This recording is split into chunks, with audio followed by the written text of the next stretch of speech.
ఎన్ brand మద్యంతో ప్రాణాలు హరి, ప్రజల ప్రాణాలతో చెలగాటం. టీడీపీ కనుసన్నల్లో నకిలీ లిక్కర్ తయారీ. ఎన్ బ్రాండ్ నకిలీ మద్యం ఫ్యాక్టరీ గుట్టు రట్టు. చెప్పేవి నీతులు, చేసేవి రోతు పనులు అనే సూక్తి టీడీపీ నాయకులకు సరిగ్గా సరిపోతుంది. వైఎస్ జగన్ హయాంలో రాష్ట్రంలో అసలు జరగని స్కామ్ ను మద్యం కుంభకోణంగా ప్రచారం చేస్తున్న టీడీపీ నేతలు ఇప్పుడు ఏకంగా ఒక నకిలీ డిస్టిలరీని ఏర్పాటు చేసి రకరకాల బ్రాండ్లు తయారు చేసి మార్కెట్లోకి వదులుతున్నారు. ప్రజల ప్రాణాలు హరిస్తున్నారు. అన్నమయ్య జిల్లా ములకల చెరువు మండల కేంద్రం వద్ద టీడీపీ నేతలు మంత్రి రాంప్రసాద్ రెడ్డి అనుచరులు కనుసన్నల్లో ఏకంగా ఒక అక్రమ మద్యం తయారీ కంపెనీ ఏర్పాటు చేసి కోట్ల విలువైన నకిలీ మద్యాన్ని తయారు చేసి మార్కెట్లోకి వదులుతున్నారు. 7 రకాల మద్యం బ్రాండ్లు తయారు చేసి అనంతపురం, చిత్తూరు జిల్లాలకు సరఫరా చేస్తూ కోట్లు గడిస్తున్నారు. ఈ నకిలీ మద్యం తయారీ ఫ్యాక్టరీ చూసి ఎక్సైజ్ అధికారులు విస్తుపోయారు.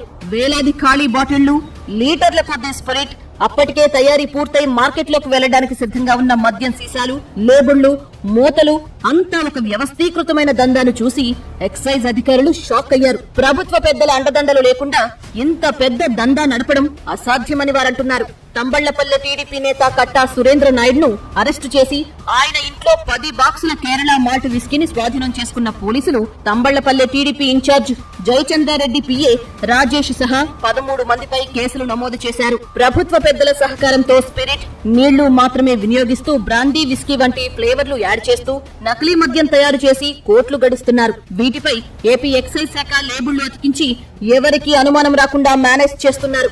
అసలైన స్పిరిట్ తో తయారైన ఈ ఎన్ బ్రాండ్ మద్యం తాగితే నేరుగా నరకానికి టికెట్ కొనుక్కున్నట్లే అని ఎక్సైజ్ అధికారులు అంటున్నారు.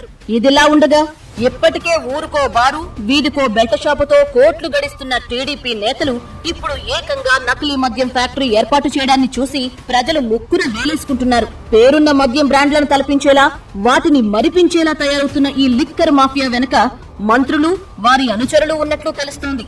ఇదిలా ఉండగా ఈ కేసులో అనామకులను ఇరికించేసి పెద్దలను తప్పించడానికి ప్రభుత్వ ముఖ్యులు ఇప్పటికే రంగంలోకి దిగినట్లు తెలుస్తోంది.